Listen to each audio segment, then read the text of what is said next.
നമസ്കാരം. മലയാള സിനിമയിലെ മെഗാസ്റ്റാർ മമ്മൂട്ടിയോടുള്ള പിണറായി വിജയന്റെ താല്പര്യത്തെക്കുറിച്ചാണ് ഇപ്പോൾ ചർച്ചയാകുന്നത്. മമ്മൂട്ടി രാജ്യസഭ MP ആകാൻ മുഖ്യമന്ത്രി പിണറായി വിജയൻ ഏറെ ആഗ്രഹിച്ചിരുന്നുവെന്നും അത് ഇല്ലാതാക്കിയത് ചിലരുടെ ഗൂഢാലോചനയാണെന്നും ആരോപിച്ച് നടനും സംവിധായകനുമായ ആലപ്പി അഷ്റഫ് എത്തിയിരിക്കുകയാണ്. തൻ്റെ യൂട്യൂബ് ചാനലിലൂടെയാണ് ഇക്കാര്യം വെളിപ്പെടുത്തിയത്. മമ്മൂട്ടിയെ രാജ്യസഭയിൽ എത്തിക്കാൻ പിണറായിക്ക് പദ്ധതിയുണ്ടായിരുന്നു. എന്നാൽ മമ്മൂട്ടി ഈ ഓഫർ സ്വീകരിക്കുമായിരുന്നോ എന്ന കാര്യത്തിൽ തനിക്ക് വ്യക്തതയില്ല എന്നും അദ്ദേഹം ചൂണ്ടിക്കാണിച്ചു.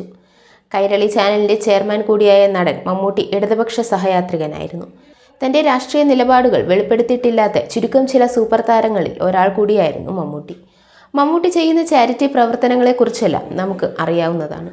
മമ്മൂട്ടിയെ രാജ്യസഭാ മെമ്പറായി തിരഞ്ഞെടുക്കാൻ പിണറായി വിജയന് ആഗ്രഹമുണ്ടായിരുന്നു. പിണറായിക്ക് മമ്മൂട്ടിയോട് പ്രത്യേക വാത്സല്യവും സ്നേഹവും ഒക്കെ ഉണ്ടായിരുന്നു. താനിവിടെ വെളിപ്പെടുത്തുന്ന ഇക്കാര്യം ചിലർക്കെങ്കിലും വിശ്വാസയോഗ്യതമായി തോന്നില്ല. എന്നാൽ സത്യത്തെ സ്വർണ്ണപാത്രം കൊണ്ട് മൂടിയാലും ഒരു നാൾ അത് മറന്നേക്ക് പുറത്തു വരും. മുഖ്യമന്ത്രിയുടെ ഈ തീരുമാനം ചിലർ മണത്തറിഞ്ഞു.